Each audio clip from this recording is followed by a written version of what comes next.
आज के वीडियो में हमारा टॉपिक है विवाह के स्वरूप, फॉर्म्स ऑफ मैरिज। आप लोगों की डिमांड पर मैंने ये टॉपिक कुछ बनाया है और यदि आपको अच्छा लगता है तो आप इसको लाइक कीजिए, शेयर कीजिए और बेल आइकन को दबाइए ताकि मेरा दूसरा वीडियो आपको प्राप्त हो सके। कमेंट्स भी कीजिए ताकि जो समझ में आपको नहीं आए मैं उसको आपको बता सकूं। और मैं इस वीडियो के नोट्स जो हैं वो गूगल ड्राइव में डाल दूंगी और इसका लिंक आपको मिल जाएगा वीडियो के अंत में। स्टार्ट।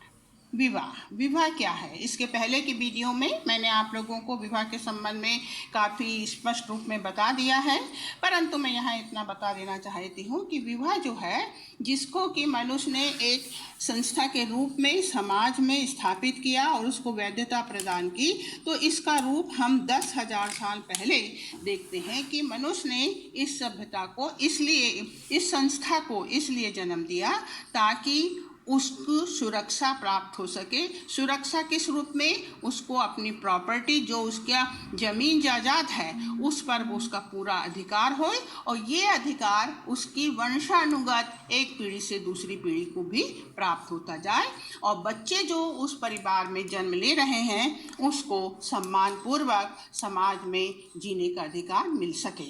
इस आधार पर कार्ल मार्क्स कहता है कि marriage is a wonderful institution but who wants to live in an institution?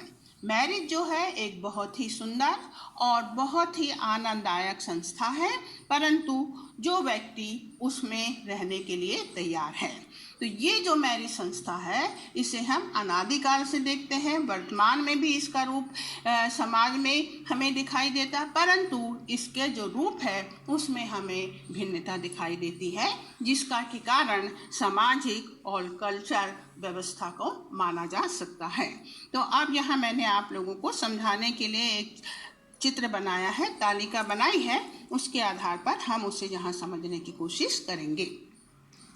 तो पहले जिसे लिखा है तालिका में विवाह, फिर उसके बाद मैंने लिखा है एक विवाह, दूसरा है बहु विवाह, फिर तीसरा जो है रक्त संबंधी विवाह। एक विवाह मोनोगैमी, इसके हम देखते हैं दो रूप हैं, एक जोड़ा विवाह और दूसरा अस्थायी एक विवाह।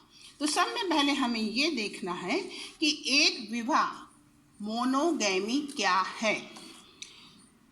बुकेनोविक के अनुसार जिसमें एक व्यक्ति एक पुरुष की एक पत्नी या एक स्त्री का एक पति हो तथा मृत्यु हो जाने पर भी दूसरा विवाह ना करे, अर्थात पूरे जीवन पति पत्नी केवल एक ही पति और एक ही पत्नी होते हैं।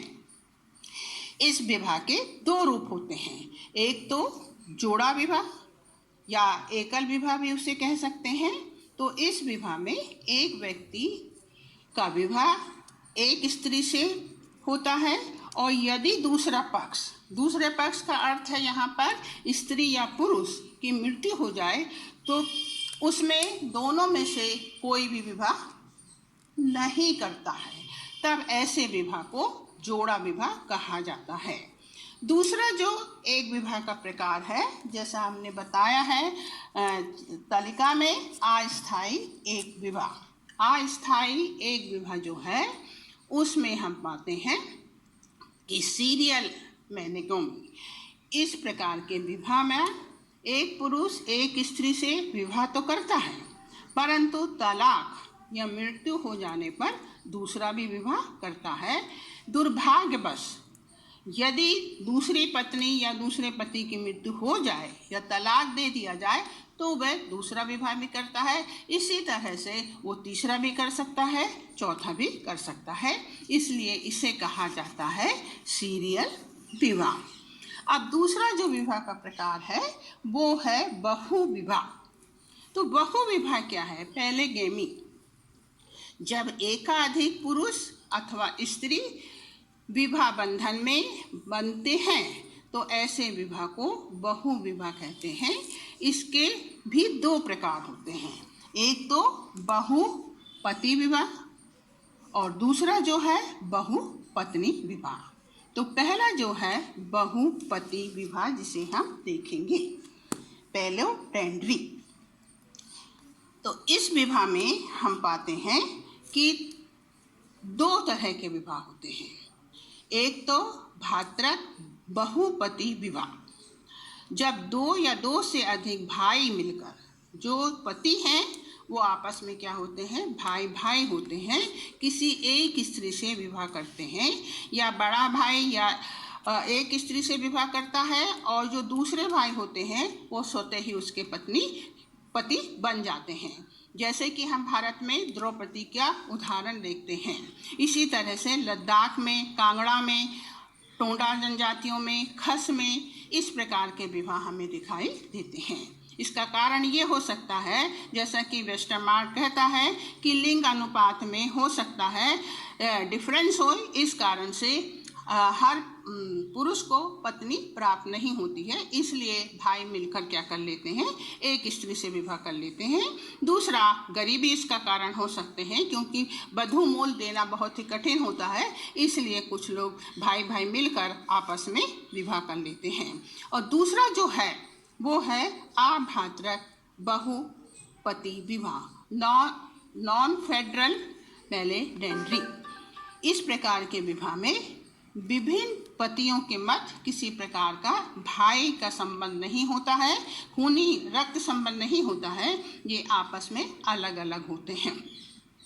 पत्नी जो है बारी बारी से एक एक पति के घर जाती है, और जब वो किसी एक पति के घर में रहती है तब उस समय दूसरे पतियों का उसके ऊपर कोई अधिकार नहीं होता है। ये प्रथा हमें टोडा और नायर में दिखाई देती है। तो अभातृक विवाह का कारण भौगोलिक परिस्थितियों को भी माना जाता है। यहाँ जीवन संघर्ष में होता है, इस कारण भरण पोषण की कठिनाइयों का सामना करना पड़ता है, इसलिए पुरुष मिलकर आपस में एक स्त्री से विवाह कर लेते हैं। अब तीसरा जो इसमें है समूह विवाह है। अब हम आएंगे बहुविवाह के। यहाँ पर मैंने तालिका बनाई है समूह विवाह। तो समूह विवाह क्या है? समूह विवाह में पुरुषों का एक स्त्री के समूह से विवाह होता है, और समूह के प्रत्येक पुरुष समूह की प्रत्येक स्त्री का पति होता है, और समूह की प्रत्येक स्त्री समूह के पुरुषों की पत्नी होती है। वेस्टरमार्क के अनुसार ऐसे विवाह तिब्बत, भारत, श्रीलंका में पाए जाते हैं। टोडा लोगों में भी इस प्रकार के विवाह देखने को मिलते हैं। इसका कारण ये है कि इन्होंने अभी बालिका वध की प्रथा को त्याग दिया है, जिससे स्त्रियों की संख्या बढ़ गई है। बहुपत्नी विवाह, अब जो तालिका है उस तालिका में आपको देखना होगा कि बहु विवाह के अंतर्गत दूसरी तरफ मैंने बहुपत्नी विवाह दिखाई हैं। तो बहुपत्नी विवाह जो है उसके आधार पर ये माना जाता है कि बहु विवाह का ही ये एक रूप होता है। इसमें एक पुरुष एक से अधिक स्त्रियों से विवाह करता है। आल्टर कर के अनुसार बहुपत्नी विवाह धनी, शासक एवं अभिजात वर्ग में समान रूप से देखा जा सकता है। बहुपत्नी विवाह के भी दो प्रकार होते हैं, एक सीमित और दूसरा असीमित। सीमित के अंतर्गत एक पत्नी के मरने पर दूसरी स्त्री से विवाह किया जाता है, जबकि असीमित बहुपत्नी में स्त्री को संतान न होने पर दूसरा विवाह और अपनी प्रतिष्ठा को बचाने के लिए तीसरा विवाह भी किया जाता है।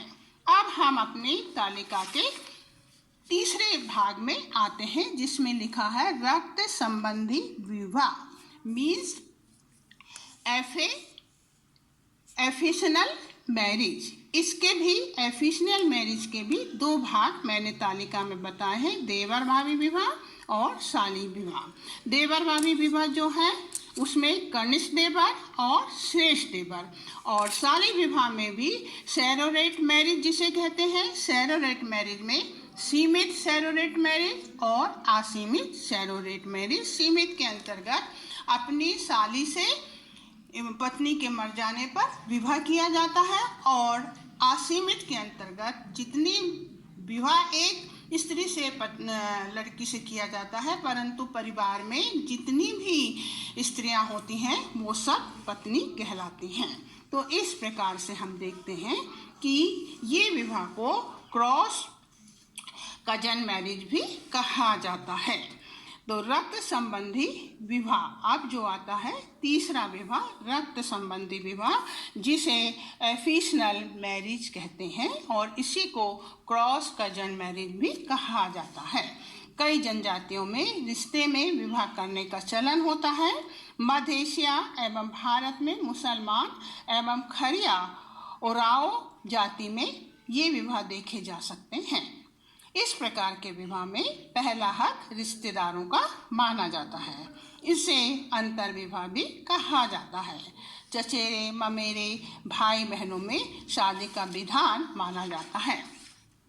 इसके भी दो भाग होते हैं, एक तो देवर विवाह जिसे हम लेबरेट मैरिज कहते हैं और दूसरा जो है साली विवाह सैरोरेट मैरिज, जैसा मैंने आगे आपको बताया।